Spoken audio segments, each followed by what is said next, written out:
ಜೈ ಹಿಂದ್. ನೋಡ್ರಿ, ನಾವು ಸ್ಪೋರ್ಟ್ಸ್ ಬಗ್ಗೆ ಆಲ್ರೆಡಿ ಡಿಸ್ಕಷನ್ ಮಾಡಕತ್ತೀವಿ, ಅದ್ರ ಕಂಟಿನ್ಯೂಷನ್ ಮಾಡ್ತಾ ಹೋಗೋಣ. ಅದಕ್ಕಿಂತ ಮುಂಚೆ ನೋಡ್ರಿ, ಲಾಸ್ಟ್ ಕ್ವಶನ್, ಫಿಫಾ ಅಂಡರ್ 17 ಮಹಿಳಾ ವಿಶ್ವಕಪ್ 2022 ಪಂದ್ಯಗಳನ್ನ ಯಾವ ರಾಜ್ಯದಲ್ಲಿ ಮಾಡಿದ್ರು ಅಂತಂದ್ ಹೇಳಿ ಕ್ವಶನ್ ನ ಕೇಳಿದ್ರಲ್ಲ. ಅಂದ್ರೆ ಇಲ್ಲಿ ಕೊನೆಗೆ ಯಾವ ರಾಜ್ಯದಲ್ಲಿ ಮಾಡಿದ್ರು ಅಂತ ಹೇಳಿದೆ, ಬಟ್ ಯಾವ ರಾಜ್ಯದಲ್ಲಿ ನಡೆಸಿಲ್ಲ ಅಂತಂದೈತೆ. ಇದು ಒಂದ್ ಕ್ವಶನ್ ಅನ್ನ ನಾನು ಮಿಸ್ಟೇಕ್ ಆಗಿ ಹೇಳ್ಬಿಟ್ಟಿದ್ದೆ. ಅದು ಗುಜರಾತ್ ಅಲ್ಲಿ ನಡೆಸಿಲ್ಲ. ಫಿಫಾ ಅಂಡರ್ 17 ಮಹಿಳಾ ವಿಶ್ವಕಪ್ 2022 ಮಹಾರಾಷ್ಟ್ರ, ಒಡಿಶಾ ಮತ್ತು ಗೋವಾಗಳಲ್ಲಿ ನಡೆದೈತೆ. ಕ್ಲಿಯರ್ ಎಲ್ರಿಗೂ? ಸೊ ಗುಜರಾತ್ ಅಲ್ಲಿ ನಡೆದಿಲ್ಲ. ಆಮೇಲೆ ಈಗ ಕಂಟಿನ್ಯೂಸ್ ಆಗಿ ಡಿಸ್ಕಷನ್ ಮಾಡ್ತಾ ಹೋಗೋಣ. ಭಾರತವು ತನ್ನ ಚೊಚ್ಚಲ ಮಹಿಳಾ ಜೂನಿಯರ್ ಹಾಕಿ ಏಷ್ಯಾ ಕಪ್ ಪ್ರಶಸ್ತಿಯನ್ನ ಪಡೆಯಲು ಕೆಳಗಿನ ಯಾವ ದೇಶವನ್ನ ಸೋಲಿಸ್ತು ಅಂತಂದೇಳಿ. ಸೊ 2023 ನಡೆದಂತಹ ಪಂದ್ಯಾವಳಿ ಇದು. ಸೊ ಯಾವ ದೇಶವನ್ನ ಸೋಲಿಸೈತಿ ಅಂತ ಕ್ವಶನ್ ಅನ್ನ ಕೇಳಿದಾರ. ಸೊ ಯಾವ ದೇಶವನ್ನ ಅಂತಂದ್ ಹೇಳಿದ್ರೆ ದಕ್ಷಿಣ ಕೊರಿಯಾವನ್ನ ಸೋಲಿಸಿ ಭಾರತ ಏನ್ ಮಾಡೈತೆ ಅಂದ್ರೆ ಏಷ್ಯಾ ಕಪ್ ಪ್ರಶಸ್ತಿಯನ್ನ ಗೆದ್ದಿದ್ದಾರೆ. ಇಲ್ಲಿ ನೋಡ್ರಿ, ಹಾಕಿ ಅಂತ ಬಂದ ತಕ್ಷಣ ತುಂಬಾ ಇಂಪಾರ್ಟೆಂಟ್. ಲಾಸ್ಟ್ ಕ್ಲಾಸ್ ಅಲ್ಲೂ ಕೂಡ ನಾನು ಡಿಸ್ಕಷನ್ ಮಾಡಿದ್ದೆ. ಇದರಲ್ಲಿ ತುಂಬಾ ಪ್ರಕಾರಗಳು ಬರ್ತವೆ. ಈಗ ಫಾರ್ ಎಕ್ಸಾಂಪಲ್ ನೋಡ್ರಿ, ಐಸ್ ಹಾಕಿ ಅಂತಂದ್ ಹೇಳಿ ಬರುತ್ತಾ. ಆಮೇಲೆ ನೆಕ್ಸ್ಟ್ ಫೀಲ್ಡ್ ಹಾಕಿ, ಇವಾಗ ಏನ್ ಈ ತರ ಆಡ್ತಿದಾರಲ್ಲ ಅದನ್ನ ಫೀಲ್ಡ್ ಹಾಕಿ ಅಂತಂದ್ ಹೇಳ್ತೀವಿ. ಇದ್ರಲ್ಲಿ ಟೋಟಲ್ ಆಗಿ ಫೀಲ್ಡ್ ಪ್ಲೇಯರ್ಸ್ 10 ಮೆಂಬರ್ಸ್ ಅಂತ ಇರ್ತಾರೆ, ಒಬ್ರು ಗೋಲ್ ಕೀಪರ್ ಇರ್ತಾರೆ. ಸೊ ಟೋಟಲ್ ಆಗಿ 11 ಮೆಂಬರ್ಸ್ ಇರ್ತಾರೆ. ನಾನು ಫೀಲ್ಡ್ ಪ್ಲೇಯರ್ಸ್ ಅಷ್ಟೇ ಹೇಳಿದೆ ನಿನ್ನೆ. ಟೋಟಲ್ ಆಗಿ ಇವನ್ ಗೋಲ್ ಕೀಪರ್ನು ಹಿಡ್ಕೊಂಡು ಟೋಟಲ್ ಆಗಿ 11 ಜನ ಇರ್ತಾರೆ. ಆಮೇಲೆ ಐಸ್ ಹಾಕಿ ಒಳಗಡೆ ಮತ್ತೆ ಡಿಫ್ರೆಂಟ್ ಆಗಿ ಬರ್ತಾರೆ. ಜಸ್ಟ್ ಇದನ್ನಷ್ಟೇ ನೆನ್ಪಿಟ್ಕೊಳ್ರಿ ಇವಾಗ. ಆಮೇಲೆ ನಮ್ಮ ದೇಶದ್ದು ಆ, ರಾಷ್ಟ್ರೀಯ ಕ್ರೀಡೆ ಯಾವ್ದಂತಂದ್ ಹೇಳಿದ್ರೆ ಹಾಕಿ ಅಂತಂದ್ ಹೇಳ್ತೀವಿ. ಮೇನ್ ಪರ್ಸನ್ ಯಾರಂತಂದ್ ಹೇಳಿದ್ರೆ ಮೇಜರ್ ಧ್ಯಾನ್ ಚಂದ್. ಸೊ ಅವರ ಹುಟ್ಟುಹಬ್ಬವನ್ನ ನಾವು ಏನಂತ ಆಚರಣೆ ಮಾಡ್ತೀವಿ? ರಾಷ್ಟ್ರೀಯ ಕ್ರೀಡಾ ದಿನ ಅಂತಂದ್ ಹೇಳಿ ಆಚರಣೆ ಮಾಡ್ತೀವಿ. ನೆಕ್ಸ್ಟ್ ನೋಡ್ರಿ, ತುಂಬಾ ಇಂಪಾರ್ಟೆಂಟ್, ISSF ಜೂನಿಯರ್ ವಿಶ್ವಕಪ್ 2023 ಭಾರತ ಎಷ್ಟು ಚಿನ್ನದ ಪದಕಗಳನ್ನ ಗೆದ್ದೈತಿ ಅಂತಂದ್ ಹೇಳಿ ಕ್ವಶನ್ ಅನ್ನ ಕೇಳಿದಾರೆ. ಸೊ ನೋಡ್ರಿ, ಇವೆಲ್ಲ 2024 ಬಂದಂತಹ ಕ್ವಶನ್ಸ್ ಗಳೇ, ಮೊನ್ನೆ ರೀಸೆಂಟ್ ಆಗಿ. ಯಾಕಂತಂತ ಹೇಳಿದ್ರೆ ಹಿಂದ್ಗಡೆ ಆಗಿರುವಂತಹ ಕ್ವಶನ್ಸ್ ಗಳನ್ನ ಕೇಳ್ತಾರೆ. ISSF ಜೂನಿಯರ್ ವಿಶ್ವಕಪ್ 2023 ಎಷ್ಟು ಚಿನ್ನದ ಪದಕಗಳನ್ನ ಗೆದ್ದೈತೆ? ಟೋಟಲ್ ಆಗಿ 6 ಗೆದ್ದೈತೆ. ಎಷ್ಟು? 6. ಇಲ್ಲಿ ನೋಡ್ರಿ, ISSF ಅಂತಂದ್ ಹೇಳಿದ್ರೆ ಜಸ್ಟ್ ನೆನ್ಪಿಟ್ಕೊಳ್ರಿ, ಶೂಟಿಂಗ್ ಅಂತಂದ್ ಹೇಳ್ಬಿಟ್ಟು. ISSF ಅಂತಂದ್ ಹೇಳಿದ್ರೆ ಇಂಟರ್ನ್ಯಾಷನಲ್ ಶೂಟಿಂಗ್ ಸ್ಪೋರ್ಟ್ಸ್ ಫೆಡರೇಷನ್ ಅಂತಂದ್ ಹೇಳ್ರಿ. ಸ್ಪೋರ್ಟ್ ಫೆಡರೇಷನ್ ಅಂತಂದೇಳಿ ಇದ್ರದ್ದು ಕಂಪ್ಲೀಟ್ ಇದು ಮಾಡ್ತೀವಿ, ವಿಸ್ತೃತ ರೂಪ ISSF. ಶೂಟಿಂಗ್ ಏನಂತಂದ್ ಹೇಳಿದ್ರೆ ಆಟ ಅಂತಂದ್ ಹೇಳ್ತೀವಿ. ಇದು ಫಸ್ಟ್ ಯಾವಾಗ ನಡೀತಂತಂದ್ ಹೇಳಿದ್ರೆ 1897 ನಡೆಯುತ್ತೆ. ಫಸ್ಟ್ ಯಾವಾಗ ನಡೆಯುತ್ತೆ? 1897 ನಡೆಯುತ್ತೆ. ನೆಕ್ಸ್ಟ್ ವಿಶ್ವಕಪ್ ಯಾವಾಗ ನಡೆಯುತ್ತೆ? 2023. 1897 ಕಂಟಿನ್ಯೂಸ್ ಆಗಿ ನಡೆದವ. ಬಟ್ ಆದ್ರೆ ಇದನ್ನ ನೆನ್ಪಿಟ್ಕೊಳ್ರಿ, ಫಸ್ಟ್ ಯಾವಾಗ ನಡೀತು? 1897. ನೆಕ್ಸ್ಟ್ ನೀವು ನೆನ್ಪಿಟ್ಕೋಬೇಕಾಗಿರೋದು ರೀಸೆಂಟ್ ಆಗಿ 2023 ನಡೆಯುತ್ತೆ. ಯಾವ ಪ್ಲೇಸ್ ಅಲ್ಲಿ ಅಂತಂದ್ ಹೇಳಿದ್ರೆ ಬಾಕು ಅಂತಂದ್ ಹೇಳಿ. ಯಾವ ಪ್ಲೇಸ್ ಅಲ್ಲಿ? ಬಾಕು ಎಂಬಲ್ಲಿ ಅತಿ ಹೆಚ್ಚು ಪದಕಗಳನ್ನ ಯಾರು ಗೆದ್ದಾರ ಅಂತಂದ್ ಹೇಳಿದ್ರೆ ಚೀನಾದವ್ರು ಗೆದ್ದಾರ. ಸೊ ಇದರಲ್ಲಿ ಅತಿ ಹೆಚ್ಚು ಪದಕಗಳನ್ನ ಯಾರು ಗೆದ್ದಿದಾರೆ? ಚೀನಾದವ್ರು ಗೆದ್ದಿದ್ದಾರೆ. ನೆಕ್ಸ್ಟ್ 2025 2 ವರ್ಷಕ್ಕೊಮ್ಮೆ ನಡೆಯುತ್ತೆ. ನೆಕ್ಸ್ಟ್ 2025 ಎಲ್ಲಿ ನಡೆಯೋದೈತೆ ಅಂತಂದ್ ಹೇಳಿದ್ರೆ ಕೈರೋದಲ್ಲಿ ನಡೆಯೋದೈತೆ. ಎಲ್ಲಿ ನಡೆಯೋದೈತೆ? ಕೈರೋ. ಸೊ ಈಜಿಪ್ಟಿನ ರಾಜಧಾನಿ ಕೈರೋ ಒಳಗಡೆ ನಡೆಯೋದೈತೆ. ಇಷ್ಟು ಪಾಯಿಂಟ್ಸ್ ಗಳನ್ನ ನೀವು ಇದರಲ್ಲಿ ನೆನ್ಪಿಟ್ಕೋಬೇಕು. ನೆಕ್ಸ್ಟ್ ಕ್ವಶನ್ ನೋಡ್ರಿ, ಟೀಮ್ ರೆಸ್ಟ್ ಆಫ್ ಇಂಡಿಯಾ 2023 ಏನಂತಂದ್ ಹೇಳಿದ್ರೆ ಇರಾನಿ ಕಪ್ ಅನ್ನ ಗೆದ್ದೈತೆ. ಸೊ ಇಲ್ಲಿ ನೋಡ್ರಿ, ಒಂದ್ ಕ್ವಶನ್ ಏನ್ ಬರುತ್ತೆ? ಇರಾನಿ ಕಪ್. ಸೊ ಯಾವ ಆಟಕ್ಕೆ ಸಂಬಂಧಪಟ್ಟೈತೆ ಅಂತ ಕ್ವಶನ್ ಅನ್ನ ಕೇಳ್ಬಹುದು. ಯಾವ ಆಟಕ್ಕೆ? ಕ್ರಿಕೆಟ್ ಆಟಕ್ಕೆ ಸಂಬಂಧಪಟ್ಟಂತಹ ಒಂದು ಕಪ್ ಇರಾನಿ ಕಪ್ ಅಂತಂದ್ ಹೇಳ್ತೇವೆ. 2023 ಟೀಮ್ ರೆಸ್ಟ್ ಆಫ್ ಇಂಡಿಯಾ ಏನಂತಂದ್ ಹೇಳಿದ್ರೆ ಇರಾನಿ ಕಪ್ ಅನ್ನ ಗೆದ್ದೈತೆ. ಸೊ ಇದು ಎಲ್ಲಿ ಆಯೋಜನೆ ಮಾಡಿತ್ತು ಅಂತಂದ್ ಹೇಳಿ, ಇರಾನಿ ಕಪ್ ಯಾವ ರಾಜ್ಯದಲ್ಲಿ ಆಯೋಜಿಸಲಾಗಿತ್ತು ಅಂತಂದ್ ಹೇಳಿ ಕ್ವಶನ್ ಅನ್ನ ಕೇಳಿದಾರೆ. ಎಸ್, ಯಾವ್ದ್ರಲ್ಲಿ?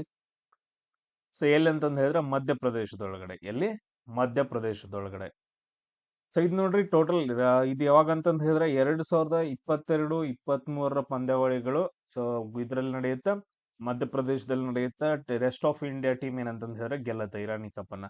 ನೆಕ್ಸ್ಟ್ ಏನಂತಂದ್ ಹೇಳಿದ್ರೆ 2023 ಮತ್ತು 24 ಪಂದ್ಯಾವಳಿಗಳು. 2023 ಮತ್ತು 24 ಪಂದ್ಯಾವಳಿಗಳು ಎಲ್ಲಿ ನಡೀತೈತಿ? ಗುಜರಾತ್ ಒಳಗಡೆ ನಡೀತಾವೆ. ಎಲ್ಲಿ? ಗುಜರಾತ್ ಒಳಗಡೆ. ಇದನ್ನು ಕೂಡ ಯಾರು ಗೆಲ್ತಾರಂದ್ರ ರೆಸ್ಟ್ ಆಫ್ ಇಂಡಿಯಾದವ್ರು ಗೆಲ್ತಾರ. ಅದಾದ ನಂತರ ನೆಕ್ಸ್ಟ್ ಕ್ವಶನ್ ನೋಡ್ರಿ, ಏನ್ ಕೇಳ್ಬೋದು? 2024 ಮತ್ತು 25 ಪಂದ್ಯಾವಳಿಗಳು ಎಲ್ಲಿ ನಡೀತಾವ ಅಂತಂದೇಳಿ UP ಒಳಗಡೆ. ಎಲ್ಲಿ? ಲಕ್ನೋ. UP ಒಳಗಡೆ ನಡೆಯುತ್ತಾ. ಇದನ್ನ ಯಾರು ಗೆಲ್ತಾರ ಅಂತಂದ್ ಹೇಳಿದ್ರೆ ಮುಂಬೈ ವರಸ್ ಗೆಲ್ತಾರ. ಯಾವ ಟೀಮ್ ಗೆಲ್ಲುತ್ತೆ? ಮುಂಬೈ ಟೀಮ್ ಗೆಲ್ಲುತ್ತೆ. ಇಷ್ಟು ಪಾಯಿಂಟ್ಸ್ ಗಳನ್ನ ನೀವು ಇದ್ರಲ್ಲಿ ನೆನ್ಪಿಟ್ಕೋಬೇಕು. ಆಮೇಲೆ ಇರಾನಿ ಕಪ್ ಯಾವ ಆಟಕ್ಕೆ ಸಂಬಂಧಪಟ್ಟಿದೆ ಅಂತ ಕೇಳ್ಬೋದು? ಕ್ರಿಕೆಟ್ ಆಟಕ್ಕೆ ಸಂಬಂಧಪಟ್ಟಂತಹ ಒಂದು ಟ್ರೋಫಿ ಆಗೈತೆ. ನೋಡ್ರಿ ಮೋಸ್ಟ್ ಸಕ್ಸಸ್ಫುಲ್ ಇರಾನಿ ಟ್ರೋಫಿಯನ್ನ ವಿನ್ ಮಾಡಿದವ್ರು ಯಾರಂತಂದ್ ಹೇಳಿದ್ರೆ ರೆಸ್ಟ್ ಆಫ್ ಇಂಡಿಯಾ ಟೀಮ್ ದವರು 30 ಟೈಮ್ಸ್ ಗೆದ್ದಿದ್ದಾರೆ. ನೆಕ್ಸ್ಟ್ ಮುಂಬೈ ಅವ್ರು ಎಷ್ಟು ಗೆದ್ದಿದ್ದಾರೆ, 15 ಟೈಮ್ಸ್ ಅನ್ನ ಗೆದ್ದಿದ್ದಾರೆ. ಈ ಎರಡು ಇಂಪಾರ್ಟೆಂಟ್ ಪಾಯಿಂಟ್ಸ್ ಗಳನ್ನ ನೆನ್ಪಿಟ್ಕೊಂಡ್ರೆ ಸಾಕು.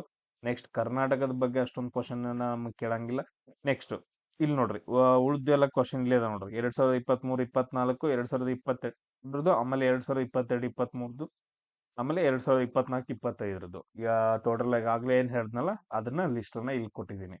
ಸೊ ಈ ಪಾಯಿಂಟ್ಸ್ ಗಳನ್ನ ನೀವು ಬರೆದಿಟ್ಕೊಳ್ರಿ. ನೆಕ್ಸ್ಟ್ ನೋಡ್ರಿ, ಮಹಿಳಾ ವಿಶ್ವ ಬಾಕ್ಸಿಂಗ್ ಚಾಂಪಿಯನ್ಶಿಪ್ 2023ರಲ್ಲಿ ಭಾರತ ಎಷ್ಟು ಮಹಿಳಾ ಬಾಕ್ಸರ್ಸ್ ಗಳು ಚಿನ್ನದ ಪದಕಗಳನ್ನ ಗೆದ್ದಿದಾರ ಅಂತಂದ್ ಹೇಳಿ ಕ್ವಶನ್ ಅನ್ನ ಕೇಳಿದಾರೆ. ಸೊ ಟೋಟಲ್ ಆಗಿ ಎಷ್ಟು ನೋಡ್ರಿ, 4 ಚಿನ್ನದ ಪದಕಗಳನ್ನ ಗೆದ್ದಿದಾರ. ಸೊ ಯಾವ್ದ್ರೊಳಗಡೆ, ವಿಶ್ವ ಬಾಕ್ಸಿಂಗ್ ಚಾಂಪಿಯನ್ಶಿಪ್ಸ್ ಒಳಗಡೆ. ಇಲ್ಲಿ ಪರ್ಸನ್ ಇದಾರಲ್ಲ, ಇವ್ರ ಬಗ್ಗೆ ನೀವು ನೆನ್ಪಿಟ್ಕೊಳ್ಳಬೇಕು. ಸೊ ಯಾರಿವ್ರು? ಸೊ ಇವ್ರು ಯಾರಂತಂದ್ ಹೇಳಿದ್ರೆ ಮೇರಿ ಕಾಮ್. ಇವ್ರ ಬಗ್ಗೆ ಕೆಲವೊಂದು ಪಾಯಿಂಟ್ಸ್ ಗಳನ್ನ ನೆನ್ಪಿಟ್ಕೊಳ್ರಿ. ಇವ್ರಿಗೆ ಪದ್ಮ ವಿಭೂಷಣ ಪ್ರಶಸ್ತಿ ಬರುತ್ತೆ 2020ರಲ್ಲಿ. ಆಮೇಲೆ ಪದ್ಮಭೂಷಣ ಪ್ರಶಸ್ತಿ ಬರುತ್ತೆ 2013ರಲ್ಲಿ. ಆಮೇಲೆ ಮೇಜರ್ ಧ್ಯಾನ್ ಚಂದ್ ಖೇಲ್ ರತ್ನ ಅವಾರ್ಡ್, ಇದನ್ನ ಮೊದಲು ಏನಂತ ಕರಿತಾ ಇದ್ರು, ರಾಜೀವ್ ಗಾಂಧಿ ಖೇಲ್ ರತ್ನ ಅವಾರ್ಡ್ ಅಂತ ಕರಿತಾ ಇದ್ರು. ಬಟ್ ಆದ್ರೆ ಇದನ್ನ ಚೇಂಜಸ್ ಮಾಡಿ ಮೇಜರ್ ಧ್ಯಾನ್ ಚಂದ್ ಖೇಲ್ ರತ್ನ ಅವಾರ್ಡ್ ಅಂತಂದ್ ಹೇಳಿ ಫಸ್ಟ್ ಇದನ್ನ ಸ್ಟಾರ್ಟ್ ಮಾಡಿದ ಯಾವಾಗ 1992ರಲ್ಲಿ ರಾಜೀವ್ ಗಾಂಧಿ ಖೇಲ್ ರತ್ನ ಅಂತಂದ್ ಹೇಳಿ. ಆಮೇಲೆ ಚೇಂಜಸ್ ಮಾಡಿದ್ದು ಮೇಜರ್ ಧ್ಯಾನ್ ಚಂದ್ ಖೇಲ್ ರತ್ನ ಅವಾರ್ಡ್. ಇದು 2009ರಲ್ಲಿ ಅವ್ರಿಗೆ ಸಿಗುತ್ತೆ. ಆಮೇಲೆ ನೋಡ್ರಿ ಪದ್ಮಶ್ರೀ ಅವಾರ್ಡ್ ಸಿಗುತ್ತೆ, ಆಮೇಲೆ ಅರ್ಜುನ್ ಪ್ರಶಸ್ತಿ ಸಿಗುತ್ತೆ. ಇಷ್ಟು ಪಾಯಿಂಟ್ಸ್ ಗಳನ್ನ ನೆನ್ಪಿಟ್ಕೊಡಿ. ಆಮೇಲೆ ಇನ್ನೊಂದು ಏನ್ ನಿಮ್ಗೆ ಕೇಳ್ಬೋದು, ದ್ರೋಣಾಚಾರ್ಯ ಪ್ರಶಸ್ತಿ ಅಂತಂದ್ ಹೇಳಿ. ದ್ರೋಣಾಚಾರ್ಯ ಅವಾರ್ಡ್ ಯಾರಿಗ್ ಕೊಡ್ತಾರ ಅಂತಂದ್ ಹೇಳಿ, ಕೋಚ್ ಗಳಿಗೆ. ಯಾರಿಗ್ ಕೊಡ್ತಾರ? ಕೋಚ್ ಏನಿರ್ತಾರಲ್ಲ, ಟೀಮ್ ಕೋಚ್ ಗಳಿಗೆ. ಸೊ ಅವ್ರಿಗೆ ಆ ಪ್ರಶಸ್ತಿಯನ್ನ ಕೊಡ್ತಾರ. ಆಮೇಲೆ ನೆಕ್ಸ್ಟ್ ಅದೇ ತರ ನೋಡ್ರಿ, ಮೀರಾಬಾಯಿ ಚಾನು ಅಂತಂದ್ ಹೇಳಿ. ಮೀರಾಬಾಯಿ ಚಾನು 2022ರ BBC ಭಾರತೀಯ ಕ್ರೀಡಾಳು ಎಂದು ಅಂತಂದ್ ಹೇಳಿ ಆಯ್ಕೆಯಾದವರು. ಇವರು ಯಾವ ಕ್ರೀಡೆಗೆ ಸಂಬಂಧಪಟ್ಟಿದ್ದಾರೆ ಅಂತಂದ್ ಹೇಳಿ ಕ್ವಶನ್ ಅನ್ನ ಕೇಳಿದಾರೆ. ಎಸ್, ಯಾವ ಕ್ರೀಡೆಗೆ ಸಂಬಂಧಪಟ್ಟಿದಾರ ಮೀರಾಬಾಯಿ ಚಾನು? ಯಾವ್ದಕ್ಕಂತಂದ್ ಹೇಳಿದ್ರೆ ವೇಟ್ ಲಿಫ್ಟಿಂಗ್ ಅಂತಂತ ಹೇಳ್ತೀವಿ. ವೇಟ್ ಲಿಫ್ಟಿಂಗ್ ಅಂತಂದ್ ಹೇಳಿದ್ರೆ ಭಾರ ಎತ್ತುವಿಕೆ, ವೇಟ್ ಲಿಫ್ಟಿಂಗ್ ಅಥವಾ ಭಾರ ಎತ್ತುವಿಕೆಗೆ ಸಂಬಂಧಪಟ್ಟಂತಹ ವ್ಯಕ್ತಿ ಆಗಿದಾರ. ನೆಕ್ಸ್ಟ್ ಇದೇ ತರ ಕ್ವಶನ್ ನೋಡ್ರಿ. ಇಲ್ಲಿ ತುಂಬಾ ಇಂಪಾರ್ಟೆಂಟ್ ಇನ್ನೊಂದು ಬರುತ್ತೆ ನೋಡ್ರಿ. ಮೀರಾಬಾಯಿ ಚಾನು ಅವರು ಯಾವ್ದ್ರಲ್ಲಿ ಗೋಲ್ಡ್ ಮೆಡಲ್ ಅನ್ನ ಗೆದ್ರು ಅಂತಂದ್ ಹೇಳಿ, ಇದ್ರಲ್ಲಿ ನೋಡ್ರಿ ಸಿಲ್ವರ್ 2020ರ ಇದು ಒಲಿಂಪಿಕ್ಸ್ ಒಳಗಡೆ ಸಿಲ್ವರ್ ಗೆಲ್ತಾರ. ಬೆಟ್ರ್ ಏನಂತಂದ್ ಹೇಳಿದ್ರೆ ಗೋಲ್ಡ್ ಗೆದ್ದಿದ್ದಷ್ಟ ನೆನ್ಪಿಟ್ಕೊಡ್ರಿ.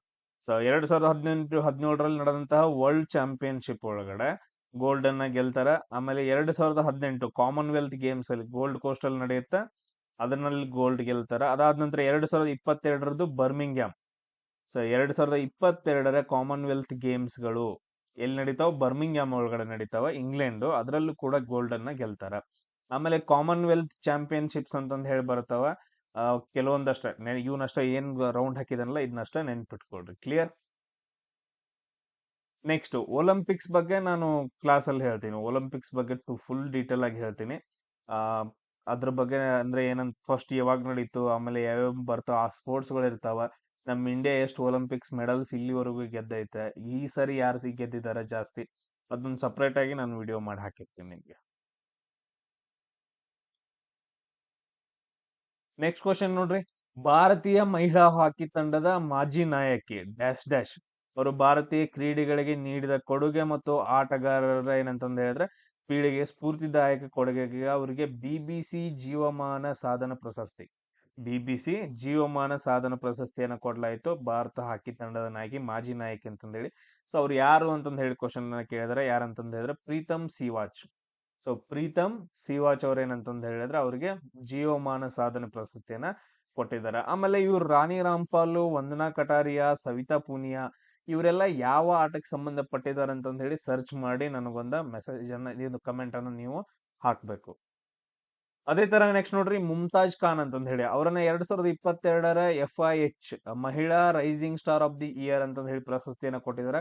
ಇವರು ಯಾವ ಕ್ರೀಡೆಗೆ ಸಂಬಂಧಪಟ್ಟಿದ್ದಾರೆ ಅಂತಂದ್ ಹೇಳಿ ಕ್ವಶನ್ ನ ಕೇಳಿದ್ರೆ ಯಾವ ಕ್ರೀಡೆಗೆ ಅಂತಂದ್ ಹೇಳಿದ್ರೆ ಹಾಕಿ ಅಂತಂದ್ ಹೇಳ್ತೀವಿ. ಯಾವ್ದಕ್ಕ? ಹಾಕಿ. ಅದೇ ತರ ನೆಕ್ಸ್ಟ್ ನೋಡ್ರಿ, ಮಾರ್ಚ್ 2023ರಲ್ಲಿ ಗುಕೇಶ್ ಅವರಿಗೆ ವರ್ಷದ ಆಟಗಾರ ಪ್ರಶಸ್ತಿಯನ್ನ ನೀಡಲಾಯಿತು. ಇದನ್ನ ಯಾಕೆ ತಗೊಂಡನ ಅಂತಂದ್ ಹೇಳಿದ್ರೆ ಇವಾಗ ರೀಸೆಂಟ್ ಆಗಿ ಕೂಡ ಗೆದ್ದಿದ್ದಾರೆ ಅವರು. ರೀಸೆಂಟ್ ಆಗಿ ಸೊ ಇವ್ರನ್ನ ಏನಂತ ಹೇಳಿದಾರಪ್ಪ ಅಂತಂದ್ ಹೇಳಿದ್ರೆ ಚೆಸ್ ಚಾಂಪಿಯನ್ ಅಂತಂದ್ ಹೇಳಿದಾರ. ಮೇ ಬಿ 2-3 ದಿನದ ಹಿಂದೆ ಏನಂತಂದ್ ಹೇಳಿದ್ರೆ ಗೆದ್ದಿದ್ದಾರೆ. ಅದು ತುಂಬಾ ಇಂಪಾರ್ಟೆಂಟ್. ನೆಕ್ಸ್ಟ್ ಕ್ವಶನ್ ನಿಮ್ಗೆ ಅದು ಕೇಳಬಹುದು. ಅದಕ್ಕೋಸ್ಕರ ಇನ್ನೊಂದು ಇವ್ರ ಮೇಲೆ ಕ್ವಶನ್ ಏನ್ ಕೇಳ್ಬಹುದು, 2023ರಲ್ಲಿ ಡಿ ಗುಕೇಶ್ ಅವರಿಗೆ ವರ್ಷದ ಆಟಗಾರ ಪ್ರಶಸ್ತಿಯನ್ನ ಕೊಟ್ಟಿದ್ರು ನಮ್ಮ ಭಾರತದೊಳಗಡೆ. ಸೊ ಇವರು ಯಾವ ಆಟಕ್ಕೆ ಸಂಬಂಧಪಟ್ಟವರು? ಚೆಸ್ ಆಟಕ್ಕೆ. ಯಾವ್ದಕ್ಕ? ಚೆಸ್ ಆಟಕ್ಕೆ ಸಂಬಂಧಪಟ್ಟಂತಹ ವ್ಯಕ್ತಿ ಆಗಿದಾರ. ಆಮೇಲೆ ಚೆಸ್ ಬಗ್ಗೆ ನಿಮ್ಗೆ ಇನ್ನೊಂದು ಕ್ವಶನ್ ಯಾವ ತರ ಕೇಳ್ಬೋದು? ನೋಡ್ರಿ, ನಾನು ಆಗ್ಲೇ ಹೇಳಿದ್ನಲ್ಲ, ರಾಜೀವ್ ಗಾಂಧಿ ಖೇಲ್ ರತ್ನ ಅವಾರ್ಡ್ ಅಂತಂದ್ ಹೇಳಿ. ರಾಜೀವ್ ಗಾಂಧಿ ಖೇಲ್ ರತ್ನ ಅವಾರ್ಡ್, ಇದನ್ನ ಮೇಜರ್ ಧ್ಯಾನ್ ಚಂದ್ ಖೇಲ್ ರತ್ನ ಅವಾರ್ಡ್ ಅಂತ ಮಾಡಿದಾರೆ ಅಂತಂದ್ ಹೇಳಿ. First time Rajiv Gandhi Khel Ratna award ಅನ್ನ ಯಾರಿಗ್ ಕೊಟ್ರು ಅಂತ ಕೇಳ್ಬೋದು. ಅದು ಕೂಡ ಚೆಸ್ ಆಟಗಾರರಿಗೆ ಕೊಡ್ತಾರೆ. ಅವ್ರು ಯಾರಂತಂದ್ ಹೇಳಿದ್ರೆ ವಿಶ್ವನಾಥ್ ಆನಂದ್ ಅವ್ರಿಗೆ. ಯಾರಿಗೆ? Indian chess grand master Vishwanath Anand ಅವ್ರಿಗೆ ಫಸ್ಟ್ ರಾಜೀವ್ ಗಾಂಧಿ ಖೇಲ್ ರತ್ನ ಅವಾರ್ಡ್ ಅನ್ನ ಕೊಡ್ತಾರ. ಈ ಚೆಸ್ ಮೇಲೆ ನಿಮ್ಗೆ ಈ ತರ ಕ್ವಶನ್ಸ್ ಗಳನ್ನ ಕೇಳಬಹುದು. ಸೊ ಈಗ ನಮ್ಗೆ ಮೇ ಬಿ ಕ್ವಶನ್ಸ್ ಗಳು ಬರ್ಬೋದು ಚೆಸ್ ಮೇಲೆ. ಇವಾಗ ಯಾರ್ಯಾರು ಚೆಸ್ ಅನ್ನ ಆಡ್ತಿದಾರ ನಮ್ಮ ಇಂಡಿಯಾದಲ್ಲಿ, ಫೇಮಸ್ ಚೆಸ್ ಆಟಗಾರ ಯಾರು ಅಂತಂದ ಹೇಳಿದ್ರೆ, ಹುಡುಗಿರೊಳಗಡೆ ದಿವ್ಯಾ ದೇಶ್ಮುಖ್, ಆಮೇಲೆ ಡಿ ಹರಿಕಾ, ಆಮೇಲೆ ತಾನಿಯಾ ಸಚ್ದೇವು, ಆಮೇಲೆ ವೈಶಾಲಿ ರಾಮೇಶ್ ಬಾಬು. ಅದಾದ ನಂತರ ನೆಕ್ಸ್ಟ್ ಇವ್ರು ಯಾರು ನೋಡ್ರಿ, ವಂತಿಕಾ ಅಗರ್ವಾಲ ಅಂತ ಹೇಳಿ, ವಂತಿಕಾ ಅಗರ್ವಾಲ. ಆಮೇಲೆ ಹುಡುಗರು ಒಳಗಡೆ ಆರ್ ಪ್ರಜ್ಞಾನಂದನು, ಆಮೇಲೆ ನೆಕ್ಸ್ಟ್ ಗುಕೇಶ್. ಇವರಿಬ್ರು ತುಂಬಾ ಫೇಮಸ್ ಇವಾಗ. ಇವರಿಬ್ರು ಆರ್ ಪ್ರಜ್ಞಾನಂದಂ ಆಮೇಲೆ ಡಿ ಗುಕೇಶ್. ಇವ್ರ ಮೇಲೆ SSC ಒಳಗಡೆ ಕ್ವಶನ್ಸ್ ಬಂದವ. ಇವ್ರ ಮೇಲೆ SSC ಒಳಗಡೆ ಕ್ವಶನ್ಸ್ ಬಂದವ. ಆಮೇಲೆ ವಿದಿತ್ ಗುಜರಾತಿ, ಆಮೇಲೆ ನೆಕ್ಸ್ಟ್ ಅರ್ಜುನ್, ಆಮೇಲೆ ಇನ್ನೊಬ್ರು ಯಾರು ಅಂತಂದ್ ಹೇಳಿದ್ರೆ ಪೆಂತಾಲ. ಸೊ ಇಷ್ಟು ನೇಮ್ ಗಳನ್ನ ನೀವು ನೆನ್ಪಿಟ್ಕೋಬೇಕು. ಆಮೇಲೆ ಭಾರತದ ರಾಷ್ಟ್ರೀಯ ಕ್ರೀಡಾ ದಿನವನ್ನ ಯಾವಾಗ ಆಚರಣೆ ಮಾಡ್ತಾರಂತ ಕ್ವಶನ್ ಅನ್ನ ಕೇಳಿದಾರೆ. ಯಾವಾಗ ಅಂದ್ರೆ 29 ಆಗಸ್ಟ್ ಅಲ್ಲಿ. 29 ಆಗಸ್ಟ್ ಪ್ರತಿ ವರ್ಷ ರಾಷ್ಟ್ರೀಯ ಕ್ರೀಡಾ ದಿನ ಅಂತಂದ್ ಹೇಳಿ ಆಚರಣೆ ಮಾಡ್ತಾರ. ಸೊ ಯಾರ ಸವಿ ನೆನಪಿಗೋಸ್ಕರ? ಮೇಜರ್ ಧ್ಯಾನ್ ಚಂದ್ ಅವರ ಹುಟ್ಟು ಹಬ್ಬವನ್ನ ಏನಂತ ಆಚರಣೆ ಮಾಡ್ತಾರ? ರಾಷ್ಟ್ರೀಯ ಕ್ರೀಡಾ ದಿನ ಅಂತಂದ್ ಹೇಳಿ ಆಚರಣೆ ಮಾಡ್ತಾರ. ನೋಡ್ರಿ, ನಮ್ದು ಹಾಕಿ ಟೀಮ್ ಇಲ್ಲಿವರೆಗೂ ಗೋಲ್ಡ್ ಅನ್ನ ಎಷ್ಟೋ ಸಾರಿ ಗೆದ್ದೈತೆ. ಬಟ್ ಆದ್ರೆ ಇವ್ರಿದ್ದಾಗ, ಸೊ ಮೇಜರ್ ಧ್ಯಾನ್ ಚಂದ್ ಹಾಕಿ ಅವ್ರಿದ್ದಾಗ ಏನಂತಂದ್ ಹೇಳಿದ್ರೆ, ಆಡುವಾಗ 1928 ಆಮ್ಸ್ಟರ್ಡಾಮ್ ಅಲ್ಲಿ, 32 ಲಾಸ್ ಏಂಜಲಸ್ ಒಳಗಡೆ, ಆಮೇಲೆ 36 ಬರ್ಲಿನ್ ಒಳಗಡೆ, ಆಮೇಲೆ ನೆಕ್ಸ್ಟ್ ಇನ್ನೊಂದು 1934 ಡೆಲ್ಲಿ ಒಳಗಡೆ. ಇದು ವೆಸ್ಟರ್ನ್ ಏಷಿಯಾಟಿಕ್ ಗೇಮ್ಸ್. ಸೊ ಇದೆಲ್ಲ ಆಡುವಾಗ ಯಾರಿದ್ರು ಅಂತಂದ್ ಹೇಳಿದ್ರೆ major Dhyan Chand ಅವರಿದ್ರು. Just simple ಆಗಿ ಇವೇನ್ ಇಂಪಾರ್ಟೆಂಟ್ ನಾನು ಲಾಸ್ಟ್ ಆಗ್ಲೇ ಹೇಳಿದೆ ನೋಡ್ರಿ, ಯಾವ್ಯಾವ ವರ್ಷ ಹಾಕಿ ಗೆದ್ದೈತೆ ಅದನ್ನಷ್ಟೇ. ಇದು ಎಕ್ಸ್ಟ್ರಾ ಇನ್ಫಾರ್ಮೇಶನ್ಗೋಸ್ಕರ. ಆಮೇಲೆ next Manika Batra Asian cup tourney ಒಳಗಡೆ ಕಂಚಿನ ಪದಕವನ್ನ ಗೆದ್ದಿದಾರ. ಮನಿಕಾ ಬಾತ್ರಾ ಅವ್ರ ಏನಂತಂದ ಹೇಳಿದ್ರೆ ಏಷ್ಯಾ ಕಪ್ ಟೂರ್ನಿ ಒಳಗಡೆ ಕಂಚಿನ ಪದಕವನ್ನ ಗೆದ್ದಿದಾರ. ಯಾವ ಕ್ರೀಡೆಗೆ ಸಂಬಂಧಪಟ್ಟಿದ್ದಾರೆ? ಇಲ್ಲಿ ಕಂಚಿನ ಪದಕ ಗೆದ್ದಿದಾರ ಅನ್ನೋದು ಇಂಪಾರ್ಟೆಂಟ್ ಇಲ್ಲ ಈ ಕ್ವಶನ್ ಒಳಗಡೆ. ಅವ್ರು ಇಂಪಾರ್ಟೆಂಟ್, ಬಟ್ ಅದರ ಮನಿಕಾ ಬಾತ್ರಾ ಯಾವ ಕ್ರೀಡೆಗೆ ಸಂಬಂಧಪಟ್ಟಿದಾರ ಅಂತಂದ್ ಹೇಳಿ ಕ್ವಶನ್ ಬರುತ್ತೆ. ಎಸ್, ಯಾವ ಕ್ರೀಡೆಗೆ ಸಂಬಂಧಪಟ್ಟಿದ್ದಾರೆ ಇವರು? ಟೇಬಲ್ ಟೆನ್ನಿಸ್ ಅಂತಂದ್ ಹೇಳ್ತೀವಿ. ಯಾವ್ದಕ್ಕೆ? ಟೇಬಲ್ ಟೆನ್ನಿಸ್ ಒಳಗಡೆ. ನೆಕ್ಸ್ಟ್ ತುಂಬಾ ಇಂಪಾರ್ಟೆಂಟ್ ಟೆನ್ನಿಸ್ ಬಗ್ಗೆ. ಇವಾಗ ಆಲ್ರೆಡಿ ನಾವು ಹೇಳಿದ್ವಲ್ಲ ಟೇಬಲ್ ಟೆನ್ನಿಸ್ ಅಂತಂದ್ ಹೇಳಿ, ಲಾನ್ ಟೆನ್ನಿಸ್ ಅಂತಂದ್ ಹೇಳಿ ಬರ್ತದೆ. ಅದು ಟೇಬಲ್ ಟೆನ್ನಿಸ್ ಅಂದ್ರೆ ಟೇಬಲ್ ಮೇಲೆ ಆಡೋದು. ಇನ್ನು ಲಾನ್ ಟೆನ್ನಿಸ್ ಅಂತಂದ್ ಹೇಳಿದ್ರೆ ಗ್ರೌಂಡ್ ಅಲ್ಲಿ ಆಡುವಂತದ್ದು. ಸೊ ಅದ್ರಲ್ಲಿ ಟೋಟಲ್ ಆಗಿ ನಿಮ್ಗ 4 ಪ್ರಕಾರ ಬರ್ತಾವ. ಟೋಟಲ್ ಆಗಿ ಏನಂತಂದ್ ಹೇಳಿದ್ರೆ 4 ಪ್ರಕಾರ ಮೇನ್ ಚಾಂಪಿಯನ್ಶಿಪ್ ಗಳು ಬರ್ತಾವ. ಟೇಬಲ್ ಟೂರ್ನಮೆಂಟ್, ಇದು ಟೆನ್ನಿಸ್ ಟೂರ್ನಮೆಂಟ್ಸ್ ಅಂತಂದ್ ಹೇಳಿ. ಅದರಲ್ಲಿ ಆಸ್ಟ್ರೇಲಿಯನ್ ಓಪನ್ ಟೆನ್ನಿಸ್ ಟೂರ್ನಮೆಂಟ್ ಅಂತ ಹೇಳಿ, ಇದು ಪ್ರತಿ ವರ್ಷ ಜನವರಿ ತಿಂಗಳಲ್ಲಿ ನಡೆಯುತ್ತಾ. ಇದ್ರ ಮೇಲೆ 100% ಕ್ವಶನ್ ಇರುತ್ತಪ್ಪ. ಇದ್ರ ಮೇಲೆ 100% ಕ್ವಶನ್ ಇರುತ್ತೆ. Australian tennis open tournament. So ಇದ್ರ ಪ್ರತಿ ವರ್ಷ ಜನವರಿ ತಿಂಗಳಲ್ಲಿ ನಡೆಯುತ್ತೆ. ಪ್ರತಿ ವರ್ಷ ಯಾವ ನಗರದಲ್ಲಿ ನಡೆಯುತ್ತೆ ಅಂತಂದ್ ಹೇಳಿದ್ರೆ ಮೆಲ್ಬೋರ್ನ್ ಅಲ್ಲೇ ನಡೆಯುತ್ತೆ. ಸೊ ಆಸ್ಟ್ರೇಲಿಯಾದ ಮೆಲ್ಬೋರ್ನ್ ಒಳಗಡೆನೆ ನಡೆಯುತ್ತೆ. ಅದಾದ ನಂತರ ನೆಕ್ಸ್ಟ್ ತುಂಬಾ ಇಂಪಾರ್ಟೆಂಟ್, ಇದನ್ನ ಯಾವಾಗ ಸ್ಥಾಪನೆ ಮಾಡಿದ್ರು ಅಂತಂದ್ ಹೇಳಿದ್ರೆ 1905ರಲ್ಲಿ ಸ್ಥಾಪನೆ ಮಾಡ್ತಾರ. ಆಮೇಲೆ ಇದ್ರದ್ದು ಕೋರ್ಟ್, ಅದ್ರದ್ದು ಮೈದಾನ ಹೆಂಗೈತೆ ಅಂತಂದ್ ಹೇಳಿದ್ರೆ ಹಾರ್ಡ್ ಐತೆ. ಹೆಂಗೈತೆ? ಹಾರ್ಡ್ ಕೋರ್ಟ್ ಅಂತಂದ್ ಹೇಳ್ತೀವಿ. ಈಗೇನ್ ನಾನು ರೌಂಡ್ ಹಾಕಿದ್ನಲ್ಲ, ಈ ಕ್ವಶನ್ಸ್ ಗಳನ್ನ ಕೇಳೇ ಇದಾರೆ ಆಲ್ರೆಡಿ. ನೆಕ್ಸ್ಟ್ ಇನ್ನೊಂದ್ ಯಾವ್ದು ಫ್ರೆಂಚ್ ಓಪನ್ ಟೆನ್ನಿಸ್ ಟೂರ್ನಮೆಂಟ್ ಅಂತಂದ್ ಹೇಳಿ ಬರುತ್ತಾ. ಇದು ಪ್ರತಿ ವರ್ಷ ಮೇ ಮತ್ತು ಜೂನ್ ತಿಂಗಳಲ್ಲಿ ನಡೆಸ್ತಾರ. ಯಾವ್ದ್ರಲ್ಲಿ? ಮೇ ಮತ್ತು ಜೂನ್ ಅಲ್ಲಿ ನಡೆಸ್ತಾರ. ಯಾವ ನಗರದಲ್ಲಿ ಅಂತಂದ್ ಹೇಳಿದ್ರೆ ಪ್ಯಾರಿಸ್. ಸೊ ಪ್ಯಾರಿಸ್ ಒಳಗಡೆ ನಡೆಸ್ತಾರ, ಫ್ರಾನ್ಸ್ ದೇಶದಲ್ಲಿ. ಆಮೇಲೆ ಇದು ಅದ್ರದ್ದು ಕೋರ್ಟ್ ಹೆಂಗೈತೆ ಅಂತಂದ್ ಹೇಳಿದ್ರೆ ಜೇಡಿ ಮಣ್ಣು, ಕ್ಲೇ ಅಂತಂದ್ ಹೇಳ್ತೀವಿ. ಜೇಡಿ ಮಣ್ಣು ಅದ್ರದ್ದು ಕೋರ್ಟ್ ಹೆಂಗೈತೆ, ಮೈದಾನ ಜೇಡಿ ಬನ್ ಐತೆ. ಆಮೇಲೆ ಇದನ್ನ 1891ರಲ್ಲಿ ಸ್ಥಾಪನೆ ಮಾಡ್ತಾರೆ. ಫಸ್ಟ್ ಟೈಮ್ ಯಾವಾಗ ನಡೆಯುತ್ತಾ? 1891ರಲ್ಲಿ.